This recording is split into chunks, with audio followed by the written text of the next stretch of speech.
In this clip, we're going to talk about how to edit in just the video or audio portion of a clip when you don't want to edit in both. So I've got a very simple timeline here in sequence number 5, editing in just video or audio with just a couple of clips and a music bed. Now I want to add a third clip after these two, and as you can see from these two, I have no audio from these clips. I've already removed the audio because I just want a kind of image montage. So I probably had maybe selected the audio by holding down Alt while clicking on them to temporarily deactivate linking like we learned about in the last clip, and then remove the audio. I want to continue that trend, but I know in advance that I don't want the audio for the next clip. So is there anything I can do to speed up this process? So I'm going to go to my media bin and find the clip I want to use. In this case, I want to use KD Classroom 2A. I've already got my in and out points set, and I want to add this to my sequence. Again, if I just drag and drop, it brings in the audio, and then I have to take that extra step of alt clicking to remove the audio.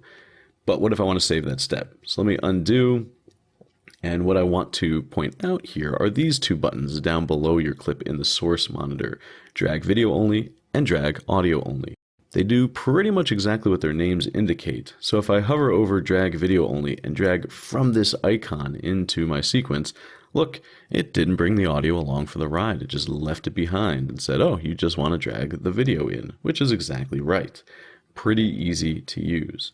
Now, as an alternative way to do this, what if you like to use keyboard shortcuts or buttons rather than dragging and dropping? Is there a way to do this? So let me get rid of this clip and show you these guys here, the source patchers. So on the left side here, far left of our track headers, we've got this lit up V1 and A1, lit up in blue here.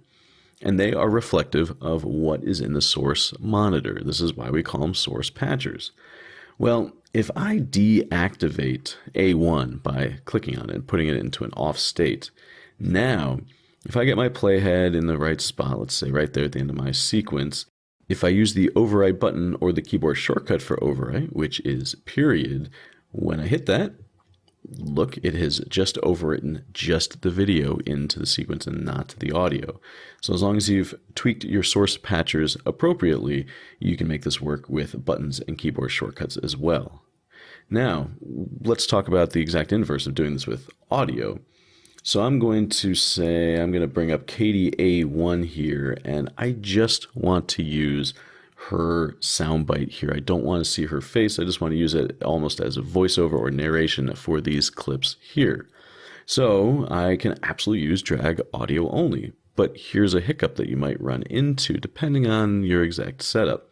If I drag from drag audio only down into A1, it's not letting me do it. I'm getting a little prohibit sign, and what's going on here? Well, it is kind of being overridden by the fact that I had recently turned off my source patcher for A1. It's basically saying, well, I'm not going to let you edit into A1 because you don't want to. Well, I do want to. So I have to remember to turn this guy back on.